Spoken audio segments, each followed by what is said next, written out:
Good evening, 49er faithful. Welcome to another episode of the live 49ers mailbag. It is Tuesday. That means we are answering your questions. We will be going through, as per usual, the questions that were submitted beforehand. Those are the ones that come in through Twitter. I send out the tweet asking for your questions. They come in response, and also at 49ersmailbag@gmail.com. We will certainly go through those previously submitted questions. We have a few. This is going to be a shorter than usual mailbag, probably going to be ending at about 6 o'clock today. But I do want your live questions. And the way in which that works is we go through the previously submitted questions one by one. But those of you here live in the chat get to put your questions in there. Please do type in the @RobShoe so that I know you are talking to me when you throw them in there. Want to say what's up to those that are already in the chat. Dustin Kohler coming in to say what's up. Texas Niner 420 Savage. Raphael 562 Niners. K Lion Boss. Ellis 10. E Kim in the building. Appreciate everybody and your support.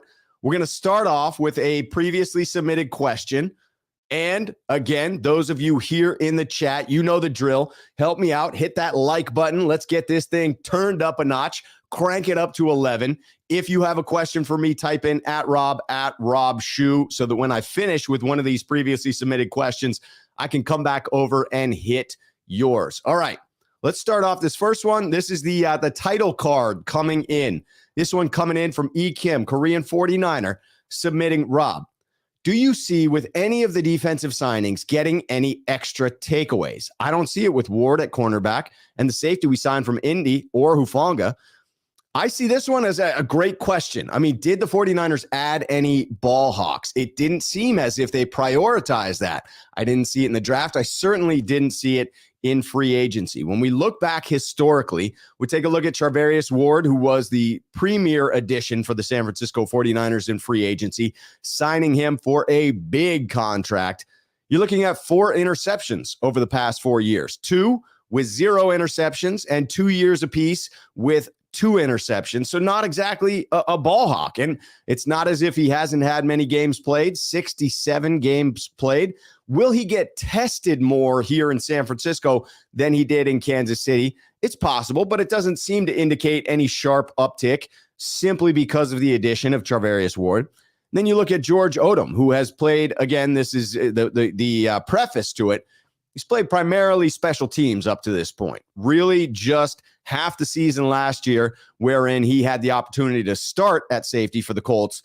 You're looking at 2 interceptions over 4 years. But again, going to call out considerably fewer opportunities. Those were the 2 players that you mentioned specifically, E. Kim, as far as additions for the San Francisco 49ers. But when we look at players that are already on the team, that's when we look back at Talanoa Hufanga. In the 2020 season at USC, he did come up with 4 picks and 2 forced fumbles. If anybody within that group has an eye for the ball, it seems to be Talanoa Hufanga. And that may explain why he seems to be the favorite to take that safety spot. It was he who scooped and scored on that famous turnover in Green Bay in the snow, advancing the 49ers to the NFC Championship game. So you could see an uptick with Hufanga playing in that spot for the vast majority of the year. But here's where I'll throw this out. An increased pass rush efficiency by adding Drake Jackson over there opposite of Nick Bosa, by continuing to pour resources into that defensive line in the hope that we have a resurgence from Javon Kinlaw, wherein he now has a healthy knee.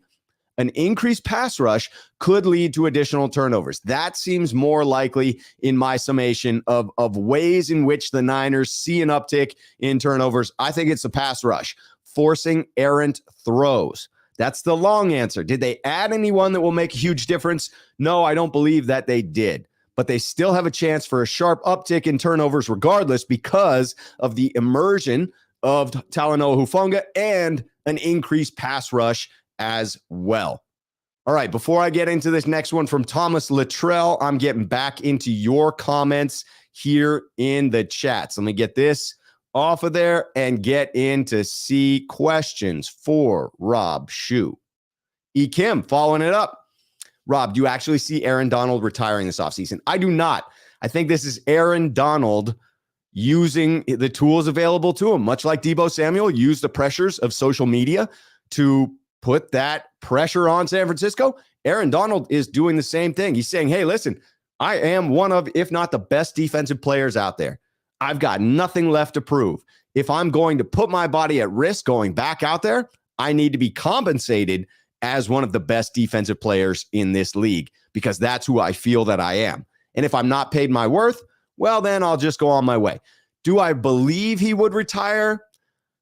I mean, there's certainly a chance, but no, I do not. I think he is using his leverage. And I salute him for that. Use every piece of leverage that you have available to you. Ken Fashion Journey coming in here. Hi, Rob Shue and all Niners fans. Greeting to all. No question, just a comment, and I appreciate it. Ken Fashion Journey. Carlos, RSD, at Rob, what do you think of the 49ers and Lance hiding the injury in Lance's finger? Aren't they supposed to disclose any kind of injury? Regards from Mexico. Carlos, welcome in an international question. Always appreciate those. Yes, the teams are supposed to divulge when injuries are present. It seems to be somewhat of a trend that in these lingering injuries, teams can leave them off of their injury reports. It is my understanding that they are supposed to disclose those, and in not doing so, do risk a fine or loss of draft pick from the NFL. Do I suspect that that's going to happen in the case of Lance? I don't. I suspect that they would write this off some way, somehow, as being acceptable that this injury was left off after a certain point. It was listed initially. Lance did make it on the injury report when the finger was initially hurt, but then he fell off of that report and was apparently still learning how to rethrow, how to hold, how to grip the football. And so you could argue, like, did the injury prevent him from playing? No. Perhaps that's what the 49ers and Lance would stand on in that regard if the NFL came knocking. Ken Fashion Journey. Rob, will you be attending the OTAs camp? I will not be at OTAs. I'm up in Portland, Oregon, so it's a special journey to go in. However, I would have attempted to go down to Southern California had there been practices there. It looks as if the 49ers during preseason are going to hold joint practices with the, I believe, Minnesota Vikings in Minnesota. I will look to attend those practices if possible. Seems like a dope opportunity to travel to Minnesota, to be there for the 49ers while they're out there with competition. Those types of practices are always that much more ferocious. Typically include some scuffs, some scuttles where people get in the dust ups and throw some blows every now and then. Not that that's why I'm there to see it, but it is added intrigue, added drama. Tom Jensen coming in, sneakerhead here on the channel. Tom says, Rob, thoughts on why the team doesn't value ball skills in the secondary? All I can come up with is they expect sacks to create picks, but last year, 5th in sacks, 26th in picks. Tom, this is the frustration, right? This is what you and I have conversed about, in me personally believing that the 49ers should have targeted somebody that was a ball hawk. I know that is your stance as well, and it seems to not be a priority for the team. I do believe that their thought is, yes, the sacks will overcome that. It has not borne fruit to this point necessarily. Now, statistically speaking, there can always be outlier seasons, right? You would think in a year where you generated the 5th most sacks that some of those pressures, some of those near sacks would have caused some errant throws by quarterbacks. It seems like an anomaly to be 5th in sacks and 26th in picks, but the 49ers have struggled with turnovers pretty consistently and consistently have been hesitant to go out and spend considerable money or considerable draft assets in acquiring players with ball hawk skills, with the ability to turn the ball over. That is a frustration on my part, and one that I hope they address at some point. Whenever it is they feel they have assembled the premier defensive line, I figured that would have been this season. I figured we could have spent a little bit on a ball hawk or a draft pick on a ball hawk, but no. We continue on. Hopefully this year, the anomaly is gone. And statistically speaking, if we are top 5 in sacks, we are at least middle of the pack in turnovers. That would be my expectation when you're top 5 in sacks. JMO Niner coming in. Rob, he's yelling at us now. He's yelling, do you think Ray will be a bust? I do not. I do wonder about the fumble issues, though. And maybe that's what you mean by bust. I mean, I suppose if he comes in and fumbles and then it loses carries, loses the ability to be our returner, that would, in effect, be a bust. I choose to remain optimistic for the time being. This is one that I'm going to have my eye on in preseason. I think we all should. Does he carry the ball high and tight, or is he practicing his, early seasons of Deshaun Jackson, where that thing's out there like a freaking loaf of bread? And hey, if you are an impact player, you score touchdowns, you carry it like a loaf of bread, and you don't turn the ball over, great. If you carry it out there like a loaf of bread and you turn the ball over, tuck it high and tight. Them's the rules. 3 points of contact. Come on. But I'm going to choose to be optimistic. I believe the 49ers are going to get ahead of this issue. Fingers crossed. Fingers crossed. Raphael 5629 Rob. Niners was ranked number 1 in defensive line. When they ranked the Niners, did they rank them with their rookies, Jackson, Davis? If not, the D-line is going to be scary if both those gentlemen produce. I wholeheartedly believe that this defensive line is, in fact, going to be very scary. Very scary indeed. I predict this defense. Again, I'm saying it on paper because you got to make it through camp. You got to make it through preseason healthy. But on paper, I'm looking at a top 3 MFing defense. That's how I see it. Robert Pacheco, Rob Shue, I heard Trey Lance is looking good. How's it going, my brother? Are you excited? Go Niners. Robert, I'm very excited for this season. Very excited to get more looks at camp, at practices. Looking for OTAs this week. Excited to then get into camp soon. Then we got a little bit of a break. That 40 days is going to be torture, but then it's preseason. E. Kim with the solid advice. Rob, if you go to Minnesota, get a Juicy Lucy burger. Dude, Juicy Lucy, right? I think that's with the cheese melted in the center. E. Kim, you're on top of the freaking food recommendations, and I'm here for it, dude. And Jerry Binkley, sneakerhead on the channel as well. They both know I love the food. They both know to bring it in. Rob, come to Tennessee and get you some barbecue. Jerry, I will. That's a promise. A promise. Kevin, sneakerhead here on the channel. Rob, was only last week Shanny brought out an injury list and said to a reporter to ask one question about one of them. Bit of a sneaky way to avoid the usual injury list before the typical go ahead. That was like Shanahan, like peak Shanahan. I'm going to control the narrative. You can't ask whatever I say you can't ask. It was very, I listed it as spicy Shanahan. I thought everyone who came on was a bit spicy.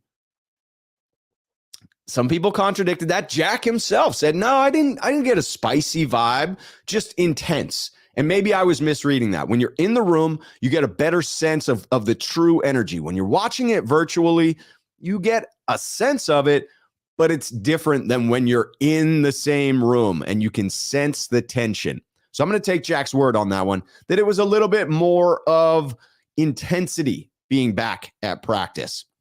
But yes, Shanahan does like to control the narrative of the media. 420 Savage, Rob Shue, Charvarius Ward, Mosley, Thomas, Verrett. I like our top 4 corners, and they will shut down offenses. 4 starting corners. Totally agree. If all 4 are healthy, watch the F out. Rohan, don't do it to me. Oh, he says that, Rob Shue. The only important question, Warriors or Celtics? Is the simple fact that I'm slightly undecided trouble for me? It is. My brother and my father will be highly disappointed, although we all were Celtics fans. I was born outside of Boston, lived there for 8 years. When we first came out to the West Coast, we stayed with the Celtics. I know I did. I mean, hell, I was only 8 years old, but I like the Celtics. Grew up watching Larry Bird. How are you not a Celtics fan if you grow up watching Larry Bird? But everyone else in my family are now diehard Warriors fans. I'm a Blazers fan. I'm up here in Portland. I have no actual dog in this fight. I want to see it go to 7, and then I will tell you next week who I would root for in that game 7. But I want to see it. I want to see these two Warrior teams, a little play on words there, come together for a game 7. All right, Andrew, Rob, will the 49ers allow Jimmy Garoppolo to compete for the starting job when he reports? I believe he's the top 8 to 10 quarterback in the NFL. Andrew, I'm going to differ slightly. I have Garoppolo somewhere around the 15th to 18th best quarterback in the NFL, not taking into account this year's rookies. That would have been the ranking I would have had for him last year. At times, I may have wanted to drop him lower to the 20th spot. I don't know that at any point since 2019, I've had him any higher than 15th as far as quarterbacks go. So I disagree with you slightly there. And I certainly disagree with any strategy of keeping Jimmy Garoppolo and allowing him to compete for that top spot. I have to this point seen what Jimmy Garoppolo can do, believe that I have seen his ceiling, and want a little bit more at the quarterback position. Want greater consistency, want the ability to push it down the field, want fewer turnovers where I'm left scratching my head. And for a player that's been in the league as long as Jimmy has, I think it's fair to say he has reached his potential within this offense. I could hear an argument going the other side of that, certainly. Is there room for progress? Absolutely. I would rather see Lance at this point, and I think it muddles the situation if you bring Jimmy in to compete, because he's going to be ahead of Lance at this point in time. With the reps, Lance will catch up. I believe Lance will pass him. Ashley Keating coming in. What's up, Ashley? At Rob, what does Kyle most pay attention to at practices? Trey or other things? I asked Jack this very same question. He was at OTAs.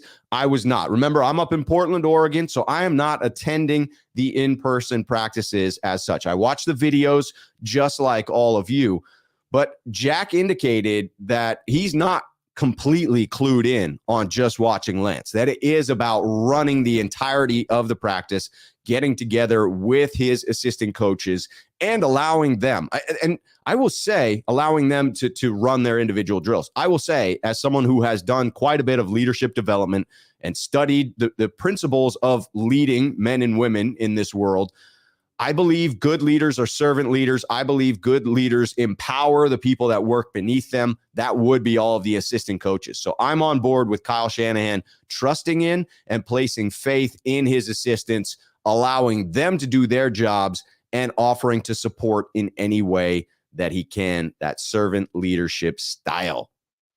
All right, looking at a few more questions in the chat. I'm loving it. The questions in the chat are fantastic.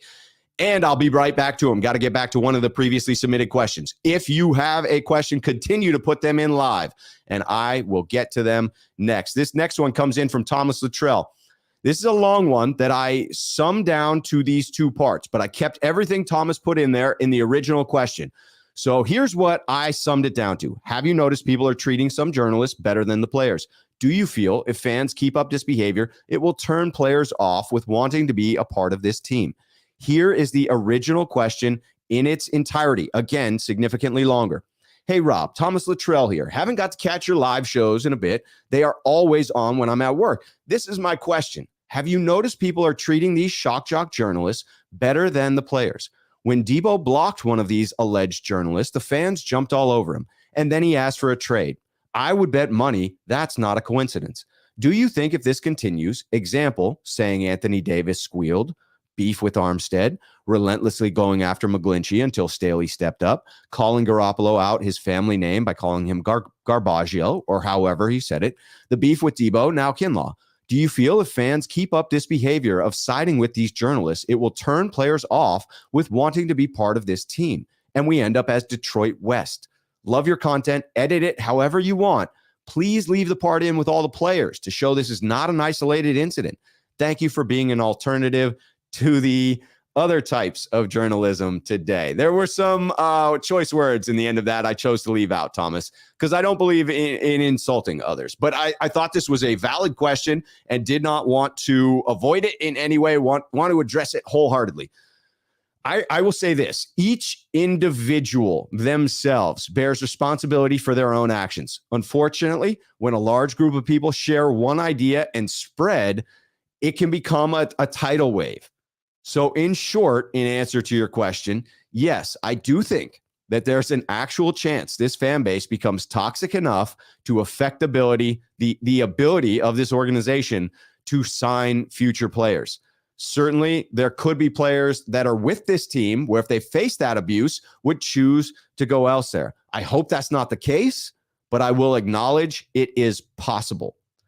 And the answer to that, the answer to avoiding that, is that each of us must answer to ourselves. It's not one person's responsibility. It is all of us. And that's true for me as well. I need to look in the mirror. This event caused me to evaluate my own efforts, my own behaviors, my own jokes. I'm not the fun police. Please do not think that I'm going that direction. I really believe that humor has a place. In fact, I believe that humor has a huge place. I think we should be able to laugh at almost everything in this life. We should be able to laugh at ourselves endlessly, right? I like to make fun of me. I like to laugh at me. I like to laugh at the things I've been through. Humor is my way of dealing with this world. But there's a difference between humor and bullying. When tens of thousands of people begin to say the same thing over and over, and it happens to be on an insulting take to one human being, that's not right.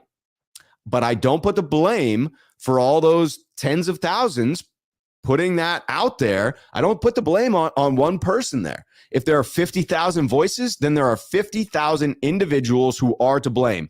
Each one has a choice in the matter. We all need to be better individually.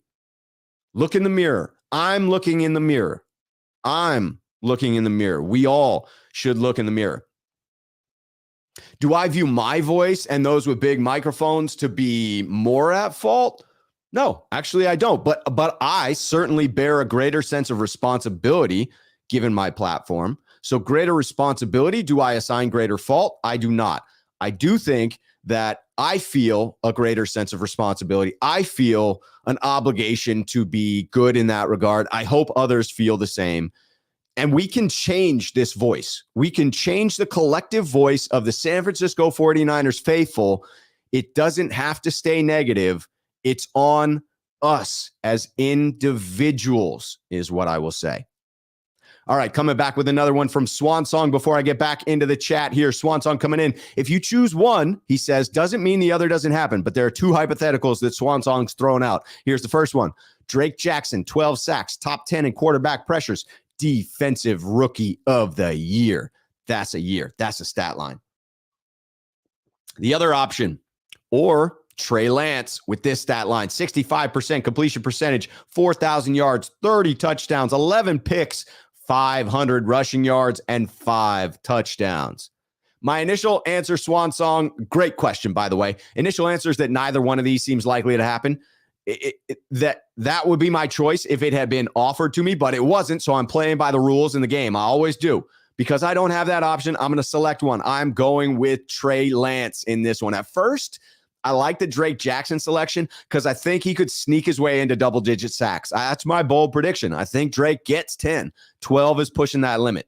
Then to be top 10 in pressures as well for a guy that I expect to play strictly on passing downs to begin the season, that would be tough to get up there with those pressures. Defensive player of the year was the kicker that got me to switch over to Lance just because of that West Coast bias. Well, East Coast bias against the West Coast. I just don't know that we're getting DPOY. But Lance, I think he'll actually get close to these stats. I will be moderately surprised if he eclipses 4,000 yards. I'm guessing my official prediction, somewhere around 3,800, maybe cresting 39. And 65% completion percentage is also going to be tough to hit. Look back at Josh Allen's first year. I believe he was hovering right around 58, 59% in his first complete season. The percentage, the completion percentage is probably a stat I feel least likely, the one he's least likely to hit. I'd guess somewhere closer to 60% completion percentage in his first season. 60 to 65% is my hope for Lance going into this one. Shanahan could always draw up more gimmies, but I think there's going to be some shots downfield, and that certainly is going to hurt your completion percentage. 500 rushing yards and 5 rushing touchdowns feels absolutely right. I think that happens. 11 or fewer picks also feels right. Going back to Lance protecting the football. 30 touchdowns might be just a few too many. I'd probably be more comfortable in the neighborhood of 25. Looking at Jimmy's best season within the Shanahan system, it was 2019. He came up with 3,978 yards, so he did not eclipse 4,000. 27 touchdowns, 13 picks, so he didn't hit 30, and he threw over 11. And 62 rushing yards with 1 touchdown. That part I'm not even bringing into the equation because obviously Lance is going to eclipse that. All right, let's get back into your comments, your questions that are live in the chat. All right, making sure I don't miss anything here. All right, going back up. Ekim with the food. Got to get it. Rob, get a walleye, bluegill, fish and chips in Minnesota too. Boom, walleye. I'm all over the walleye. BK from the Bay. Rob, the South has some of the best barbecue you'll ever eat. Some of the best barbecue I ever ate was, in fact, in Texas, and haven't been to a lot of other spots that have great barbecue. Carolina got some great barbecue in Carolina, and you know I am going to get in there to eat some barbecue wherever they're offering it, and it's delicious. Wherever it is. I see a good one. I'm bringing in Ashley here. Ashley, I appreciate you sharing this here. Ashley Keating, also appreciate how you handled last week. I like Grant because he got me more into everything, which brought me closer with my dad. Ashley continues, but after an injury altered my college track scholarship, I can't imagine what these guys go through. It's so hard when your body's in pain and you can't control it. Like Grant a lot, though. Tough situation. But Ashley, just totally agree wholeheartedly. Number one, real tough to go through injury. And if you haven't been through it as an athlete, I don't know that you literally can put yourself in those people's shoes. I try to put myself in people's shoes. When it comes to injury and fighting back, I have a glimpse into how difficult that is, but only a glimpse. And so I tread lightly there because I do view that as, something that could be incredibly tough for a human being. And that's my point about this is we've just got to put in perspective that these are human beings and that we should treat them as if they are one of our brothers, one of our sisters, one of our parents, one of our friends. Treat them with respect. I don't think that's saying too much. I still make fun of my friends. I still have a good time at their expense. I don't do so to the point where they want to fight me. I ease up before then and I check in with them, right? If I don't know if I have a good relationship with someone, I typically don't push it as far. It's easier to push it with players can respond to that. George Kittle, have fun. He's going to have some fun back with you. Fred Warner, go at him. Even Eric Armstead, where that may have been off limit at some point, he now has earned a spot to where I think you can say what you want about Eric. He has a platform to clap back. When you talk about some of these players that have suffered through injuries or they're on their first contract, that's where maybe we have to look at that.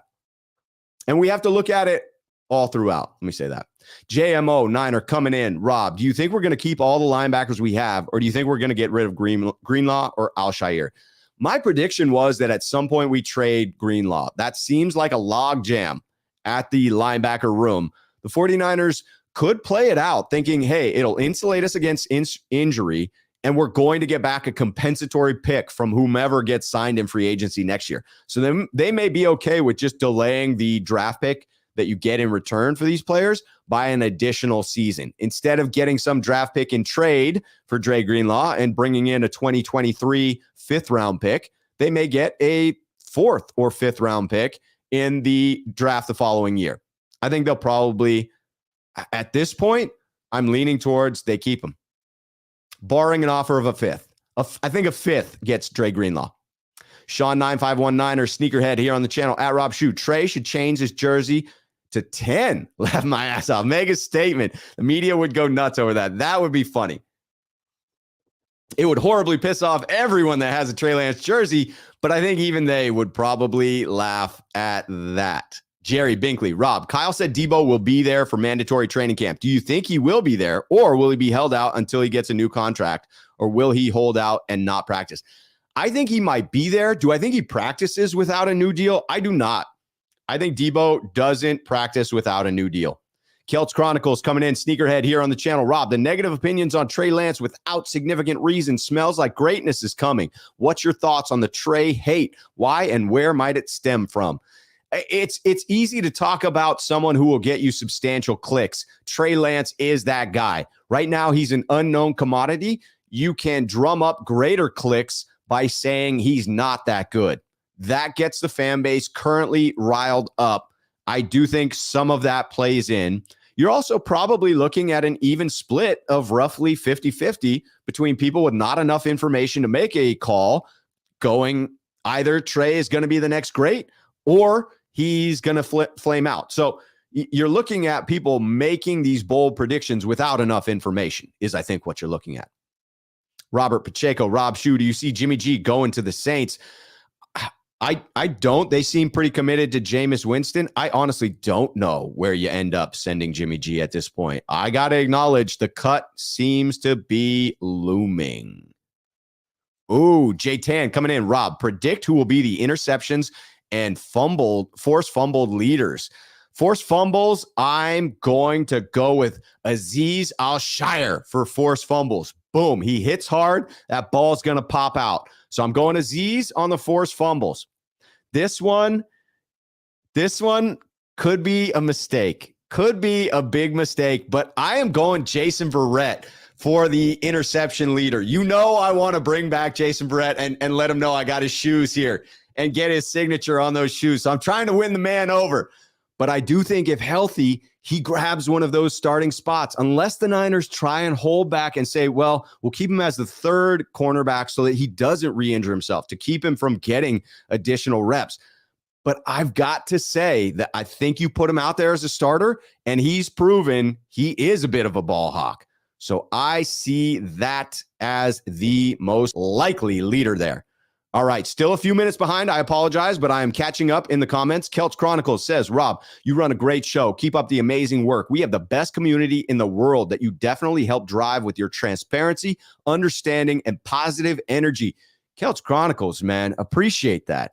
Really appreciate that. Thank you for saying it. Sean9519ers, Rob Shue, the total subscribers across all the 49ers social media 49er is about 150K. There are millions of 49ers fans. There are about 8 million, I think, if my research is correct. Issue is the players are kids and on social media, so they only see that. Like the rest of us, too. I'm telling you, Twitter has that extreme, and we tend to think that it's the vast majority of people in the world, and it's just not. But we can all be significantly more polite to one another, even on Twitter. That may be crazy talk to say that we can be more polite on Twitter, but I even think we can. I even think that we can. All right, got to get to the super chat. William Bennett in the house. William Bennett, my man, sneakerhead here on the channel, frequent caller on the Sneakerhead program, and my good friend, William Bennett. I'm a little worried about the O-line, but I think the defense is going to help Trey a lot. I do too. Defense and run game, I'm confident. Real confident. O-line, I don't know, seems suspect. But if defense and freaking run game are there, does it matter? I mean, yes, it does. Don't get Trey killed. Please keep him healthy. But I think that Shanahan can cobble together enough of an offensive line, even if Mac is out. Although, admittedly, I will be quaking in my booties if Mac does announce a retirement at some point. That would be very unfortunate. Stumble across SG Sports Talk. I love your channel. Thank you. Thank you for saying that. Appreciate it. Jaguayo56 with the other super chat coming in. Rob, is tomorrow the deadline for Mac to declare if he will retire? I am concerned for Trey's protection with the O-line having 2 or 3 new players. It's not a deadline, but people have indicated this June 1 date. It is my understanding that he could have retired before June 1, and the 49ers simply file the paperwork after June 1. That June 1 is a league deadline. I don't believe it's an official date as far as making the announcements. So could Mac come out after June 1 and announce his retirement? Yes, absolutely. My assumption is the further that we go along, the more and more likely it is that Mac returns. Just my assumption. I am clarifying that right now. He could come out and say he retired, but again, it's my understanding that June 1st is sort of a soft deadline. It is a hard deadline for the paperwork. It is a hard deadline with the league.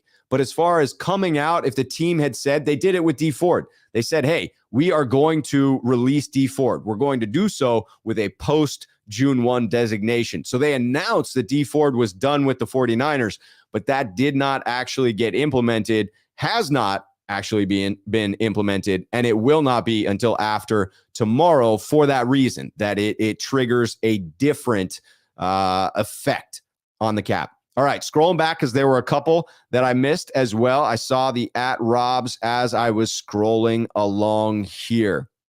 All right, got Ashley coming back in @Rob. If you go back to some of Grant's old shows, he 100% deserves some blame. But he makes jokes about himself, and people send money asking for the Jimmy Pump fake, saying stuff about Javon Kinlaw, etc. It's on everyone. Totally agree with that.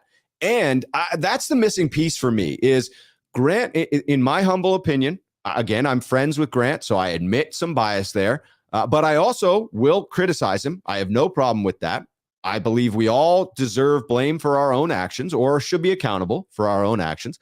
And I certainly know that Grant has a tendency to fixate on some players, and it's something that I have mentioned to him as well. And I've heard his father mention it to him. I've heard him acknowledge it. He knows it's an issue. I believe he's working on it. And he takes shots at himself. That's something that you cannot fail to call out. It's not as if he just sits there in his pulpit and points fingers at people and makes fun of them. No, some of the sickest burns I have ever heard come from Grant Cohn are about himself. And to me, that does change the equation a little bit. It does require that you know him. And that's the issue. There's so many people that dislike Grant because they have a glimpse of him. And I'm guessing that's true for the players as well.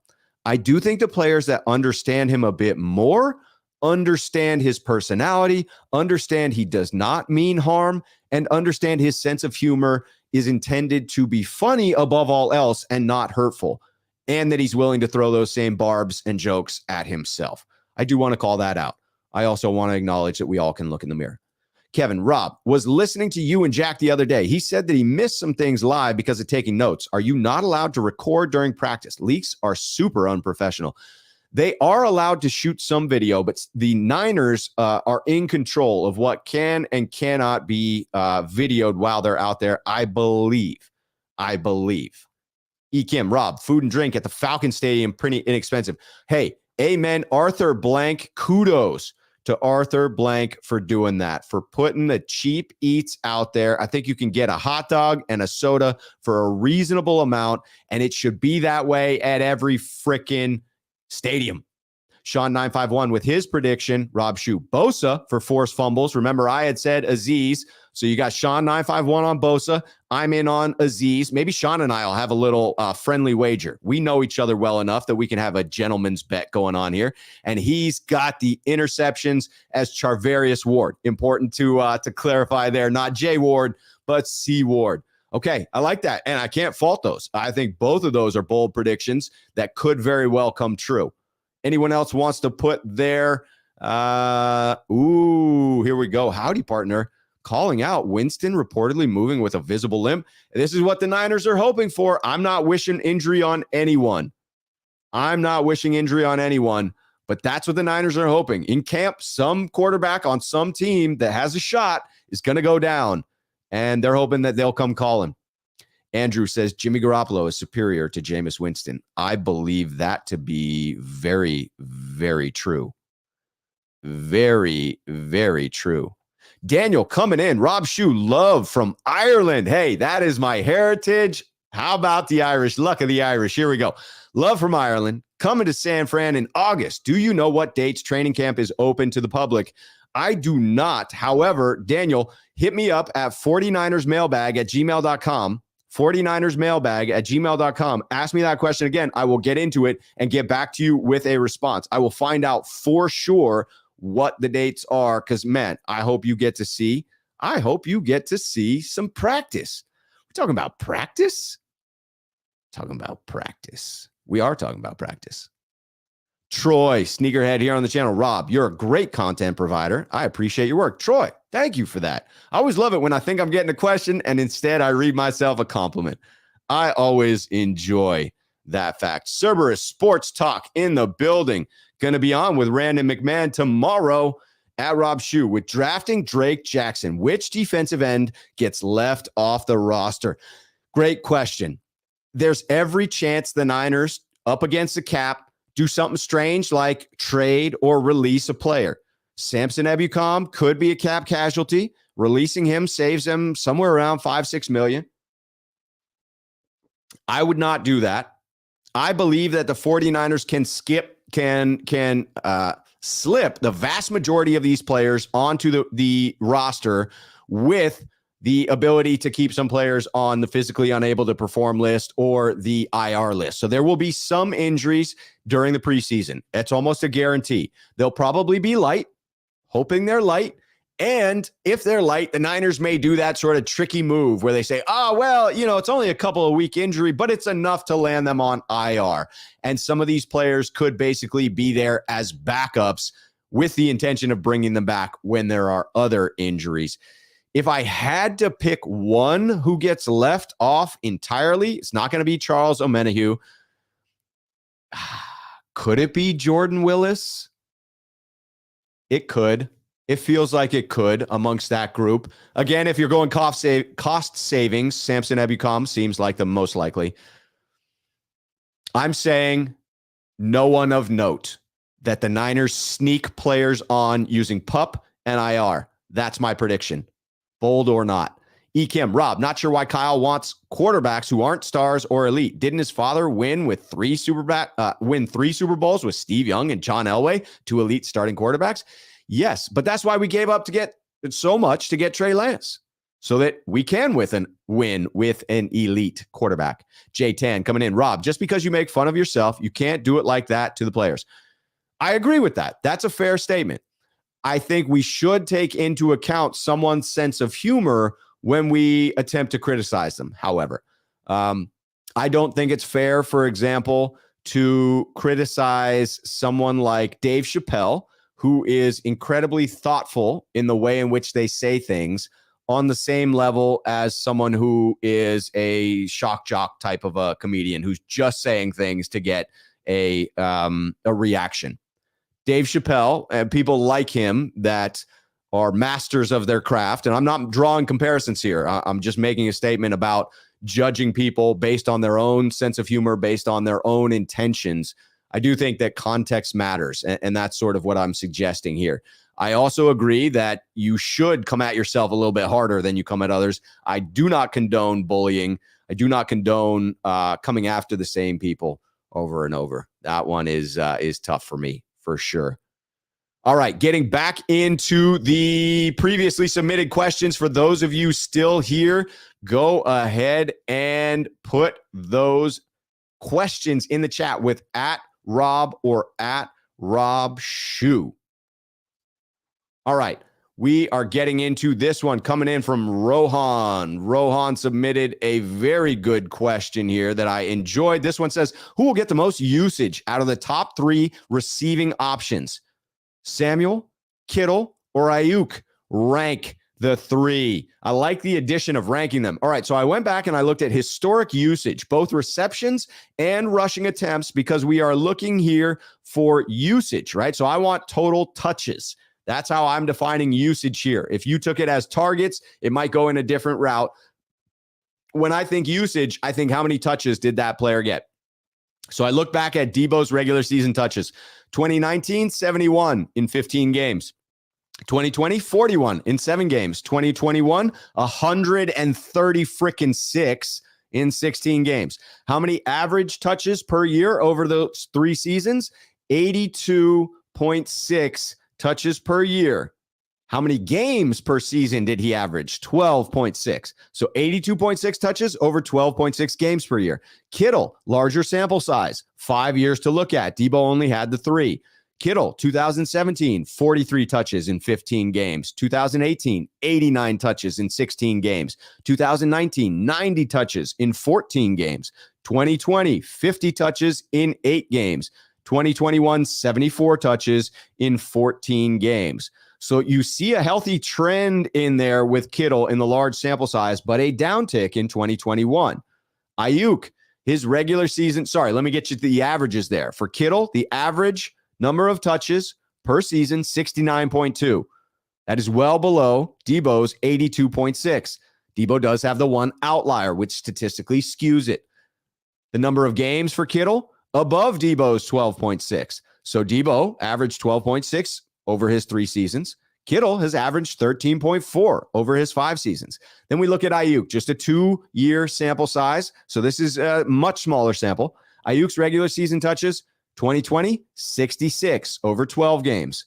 2021, 61 over 17 games. So he averaged 63.5 touches, averaged 14.5 games. Now, I think it's fair to say that the number of games played in 2021, in 2021, does not accurately reflect the number of games played, right? Ayuk was in the doghouse early on in the season. So really, that should probably be somewhere around 14, 15 games because he just wasn't being used as if he was one of the starting wide receivers. In summary, Debo's one crazy season skews the data pretty heavily. Kittle outtouched Debo in both 2019 and 2020. Kittle was on pace to outtouch Ayuk in 2020, but for the number of games that he did miss that year. And looking at Ayuk, he hasn't shown a season where he gets significant touches, but the work with Lance should have some impact there. And so I got to say, Rohan, this is a very tough question, and I love it. My bold prediction, they're all within 20 touches of one another at the end of the season. Here's my prediction for the finish. Debo, down from last year's total because that's just unsustainable, and the Niners know it, and they don't want unsustainable when you're paying a man however many millions of dollars per year Debo ends up making. I've got Debo at 107 touches. Kittle, 89 touches. Ayuk, 87 touches. But here's the kicker.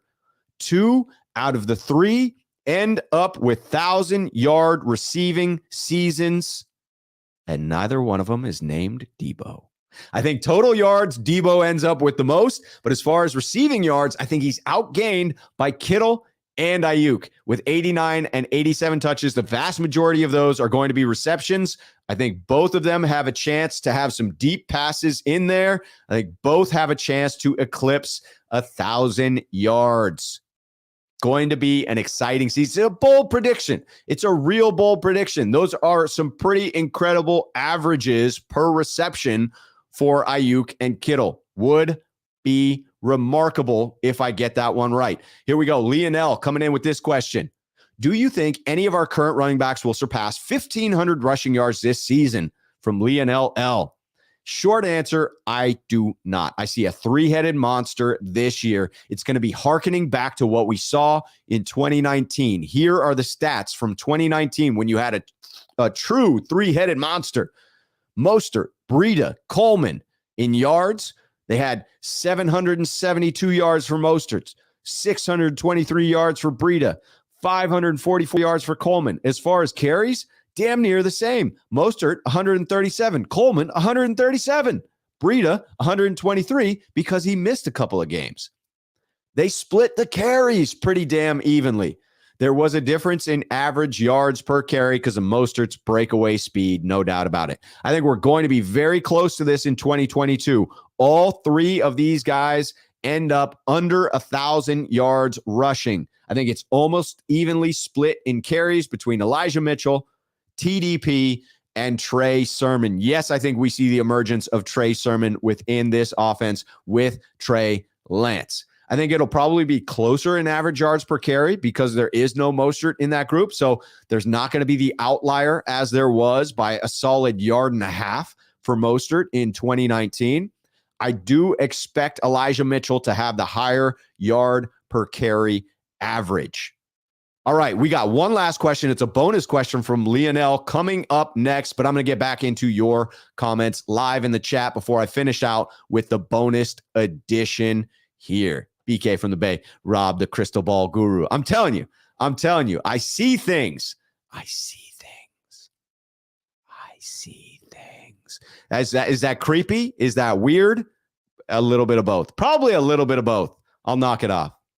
All right, Jerry Binkley. Am I going back too far here? I don't think I am, but it's a kindness, so I got to bring it in. Jerry Binkley, Sneakerhead here on the channel. Rob, you got the best Niners channel, bar none, like William Floyd. And all the comments people write are the best. I'm proud to be called a Sneakerhead. Your channel is the only one that I'm a member of just because of yourself. Just be yourself, cuz. Just be yourself, cuz. I will. And thank you for that, Jerry. I appreciate the support, and I appreciate the fact that that you're here because of that level of positivity. I do try and put it out there, and it feels good when people do recognize that. So I do want to say thank you. Lee Ving, Rob Shu, do you see Deshaun Watson playing a game this season? This is a strange one. Certainly the Real Sports on HBO, that episode came out. I didn't catch the entirety of it. I saw the second half of the Deshaun Watson piece, and then saw that there's now another civil case that has added their names after having watched that same program. Yes, I do think Deshaun Watson plays this season. And on some level, I think that is unfortunate. I don't know how I feel about that one. It's complicated freaking issue. It feels weird to guarantee him all that money with all those cases out there.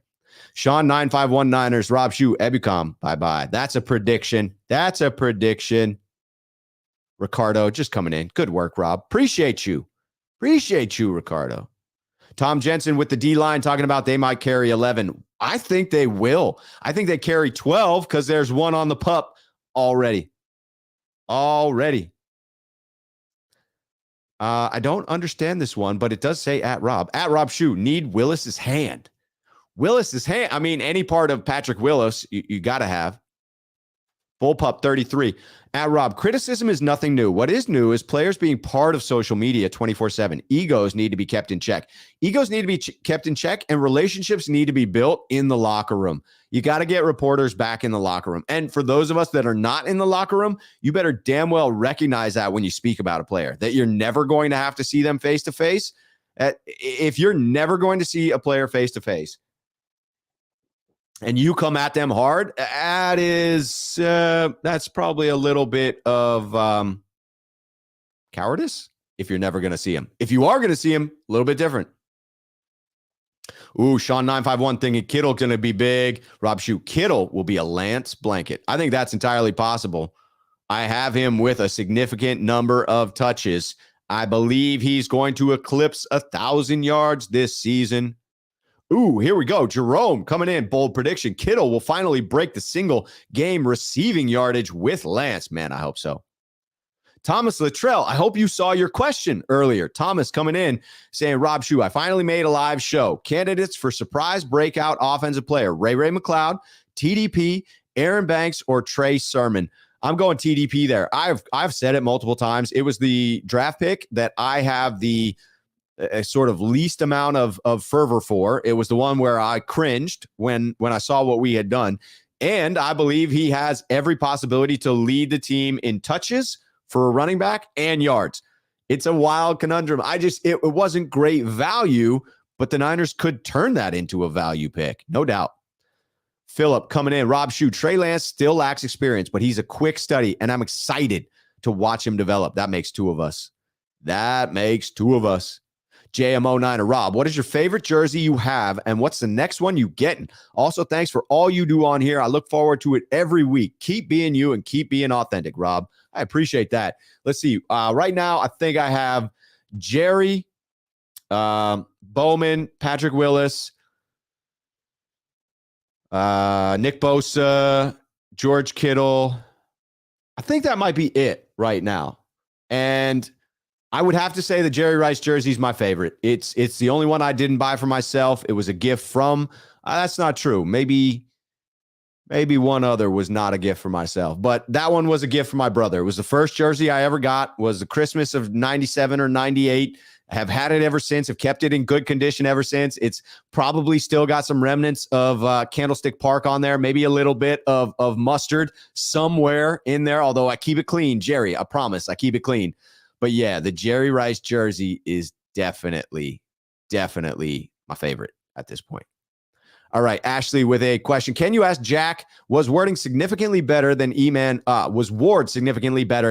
practice? Thinking about this because he's supposed to be a CB1, cornerback 1, right? So he should look way better than the other guys that were there. I don't know. Jason Verrett and Emmanuel Mosley, pretty close to cornerback 1. Jason Verrett certainly can be cornerback 1 when healthy, but I will definitely ask Jack about that, and I appreciate the question. All right, Philip, back in. Rob, Trey Lance still lacks experience. Ooh, I saw that, and I got to it.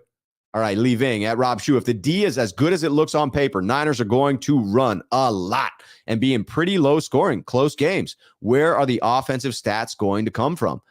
I don't think that's the type of aggressor that Shanahan is. I think he likes to keep his foot on the pedal for the most part. If he can have a top defense with a top producing offense, I think that's what he's looking for. Plus, the league really doesn't allow for shutdown games. I feel like even in great defensive matchups, the offenses still put up these big shots, these big plays. And the Niners play a really tough schedule, some really good offenses. Even with an elite defense, I predict that there will be some points put up. I don't know that it will be a number 1 defense from a scoring perspective, but I expect it from I suppose that's what most people would consider the most dominant stat.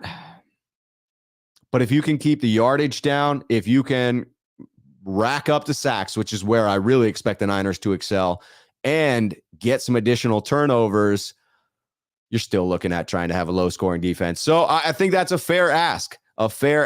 I do see it still happening. It's a bold prediction. Rohan coming in.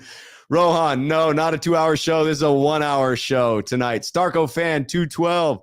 All right, Rob Shu, have you heard? Oh, look at this. Wait a minute. I'll be right back, Starco fan. Sean 951 right above it. I just saw it. Yeah, what about this jersey? I got a Joe Montana jersey and a Frank Gore jersey. I don't think of as jerseys because they're behind glass. So I do love the Montana jersey, but I love wearing the Jerry jersey, so I can't quite go there. But that is a fair ask. That I didn't even include these. Thank you, Sean, for pointing out the obvious. Stargo fan 212, sneakerhead here on the channel. At Rob Shu, have heard about Aaron Donald possibly retiring. Do you think that he will be retiring? Touched on that earlier in the show. I don't. I think he's using his leverage. Jerry coming in. Ronnie Lott, number 42, my favorite. You need to ask everyone who their favorite player of all time is. Jerry, put it in the chat. I love it. Who's your favorite player? Favorite all-time Niner. Throw it in there. Jaguayo 56. Rob, special teams improvement will help Trey feel comfortable with great field position. Very excited for Drake Jackson to anchor the D-line opposite Bosa. I'm with you on that excitement. Special teams, the Niners invested significant assets to bring that in, to have a more robust frickin' special teams, and I think they achieved that. I agree. Drake Jackson is primed for a breakout season as a rookie. I also am very excited. Kevin, sneakerhead here on the channel as well. Coming in. Thanks for another great show. Love to you all, Niner folk. Thank you, Kevin. Thank you. Donuts asking Rob, what's for dinner? Tonight, it's Shalom Y'all. It's going to be a Mediterranean spot. Should be very delicious. Look it up. It is a dope little place here in Portland if you're ever out here. I see a lot of favorites coming in. Cam Mosley, Tabor Pepper is my favorite Niner. I love that reference. Here we go. Swan Songs with me, Jerry Rice, the GOAT of GOATs. Raphael 562 Niners, Jerry Rice. Ooh, Ricky Waters from Bapalope, Dumbledorf. Ricky Waters, he says. Brent Jones from Gold Blooded. Tom is with me. Tom and I, Jerry, absolutely. BK from the Bay, Jerry, hands down. All right, here's the bonus question that we're hitting on the way out. It came in from Lionel. The bonus question. How many rushing yards do you think Lance will have this season? I'm going to say greater than 500 rushing yards. I know I touched on that earlier. I said it was going to be an easy one for him to hit. I'm going to give a precise prediction here so that you can hold me to my words and tell me how wrong I was.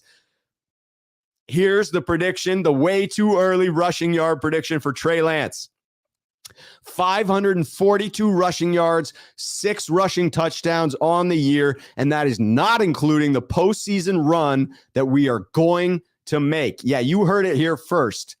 542 rushing yards, 6 rushing touchdowns in the regular season, not including the postseason that the 49ers are going to make a run in. Boom. That is my prediction. All right, just having a little fun with favorite players leaving. JJ Stokes, Bullpup, Roger Craig, Sean 951 Niners, Bryant Young, Moses coming in. Hey, Rob, let's go to the Blue Festival downtown. Hey, Moses, you here in Portland? Hit me up. 49ers mailbag at gmail.com.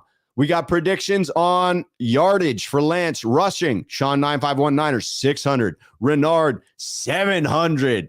On my prediction, we've got Swan Song, let's freaking go. And leaving, pointing out, yeah, it's Price is Right rules. Closest without going over.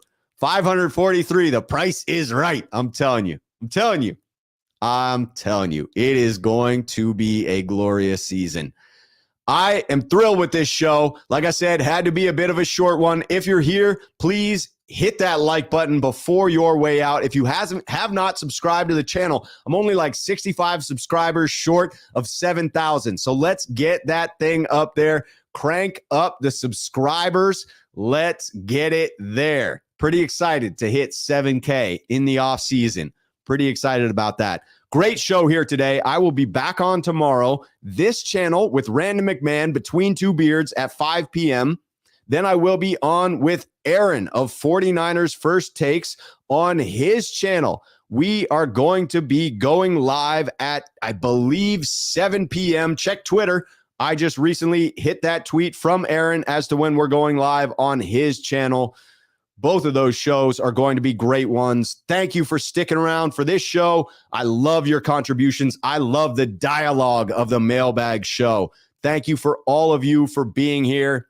Thank you to all of you for being here. And until next time, cheers, faithful.